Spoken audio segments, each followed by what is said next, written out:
And went over to another Jew at a wedding. He said, "You remember me?" He said, "I don't remember you. Who are you?" He introduces himself. He says, "You were my student. 3rd grade. You were my student." "Yeah. Wow, I haven't seen you in so many years. How is your life? What are you involved in?" He says, "I'm a teacher." He says, "Wow, just like me. What inspired you to become a teacher?" "What inspired me to become a teacher was you." He said, "How did I inspire you to become a teacher?" "I saw what an impact you had on me. I realized what an impact I can have on children. I decided to go into education."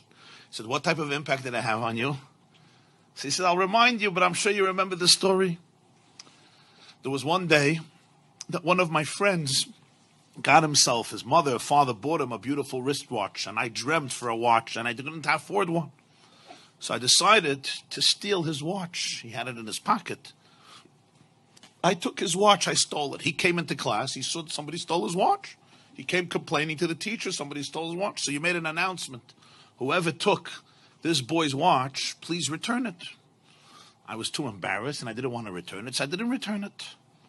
So you locked the door and you said, "I'm going to have to line everybody up and empty their pockets in order to get back the watch."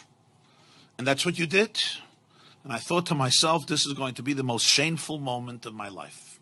And then you said, "All boys line up at the wall, but I want everybody to have their eyes closed. Everybody's eyes must be closed." And you went from pocket to pocket, and everybody's eyes were closed. And then you came to my pocket, and you found the watch, and you took it out, and you went through everybody's pockets with everybody's eyes closed. And then you said, "Okay, everybody can open their eyes." You gave the watch back to its owner. And you never, ever said a word to me throughout the entire year. You never mentioned the story. You never mentioned the episode. And when I thought to myself how you saved my dignity that day, instead of being stereotyped as a ganev, as a thief, as a shakran, as a liar, as a no-goodnik, as a despicable child, you really saved my soul. You saved my dignity. And you never mentioned a word, not only to anybody else, not only to the owner, but even to me. It happened, it's over. I understood the message.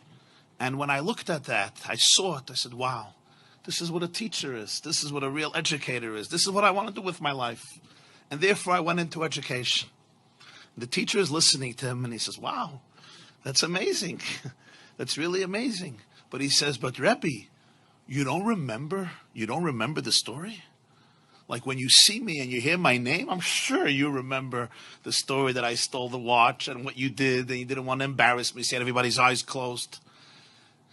And I'm the person. He says, actually, I don't know. I wouldn't know. I wouldn't know the story. He says, why not? Like, it's a pretty dramatic story. He said, because I also closed my eyes.